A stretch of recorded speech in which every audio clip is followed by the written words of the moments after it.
several unflattering layers of wool. He slipped on the ice with his grocery bags full.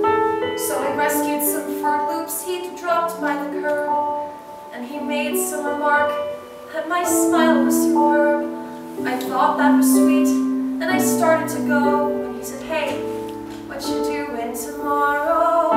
Because I'll be here at the corner of Bleecker and Mercer tomorrow at 7. If you want to meet up, I'll be waiting right here. And in case there are two fellas waiting for you, my name's John."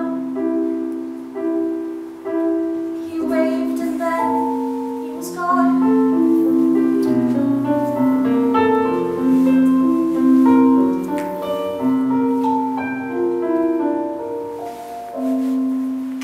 Needless to say, I went back there to meet him, mostly to see if he'd show. And there he was, out in the cold with his jacket pulled tight. He took me to dinner and kissed me goodnight.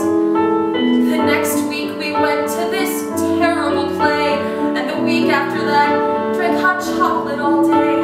When suddenly 8 or 9 months had flown by, when he said, "Hey, what you do with the rest of your life? Because I'll be here right beside you as long as you want me to be. There's no question, there is nothing I've wanted so much in my life.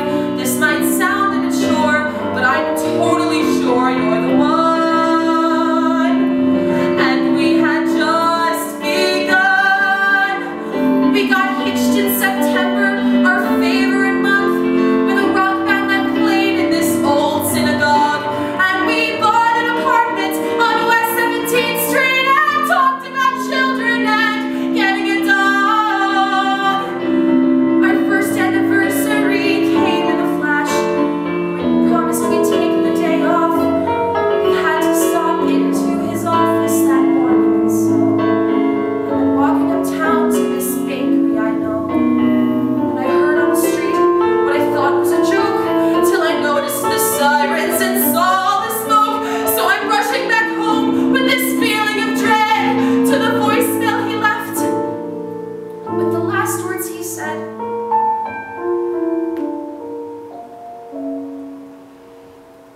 "I'm sorry, I don't mean to ruin your evening by bringing up all of this stuff.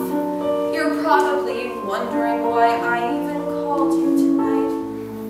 Today something happened that spooked me alright. I saw this storm cloud of papers fall down from the sky, and I thought of that day, and I started to cry. And as sure as I breathe, I hear John clear as day saying, 'Hey, we're allowed to move on. It's okay, because I'll be here. Even if you decide to get rid of my favorite sweater, even if you go out on my birthday this year, instead of sitting at home letting all of life's moments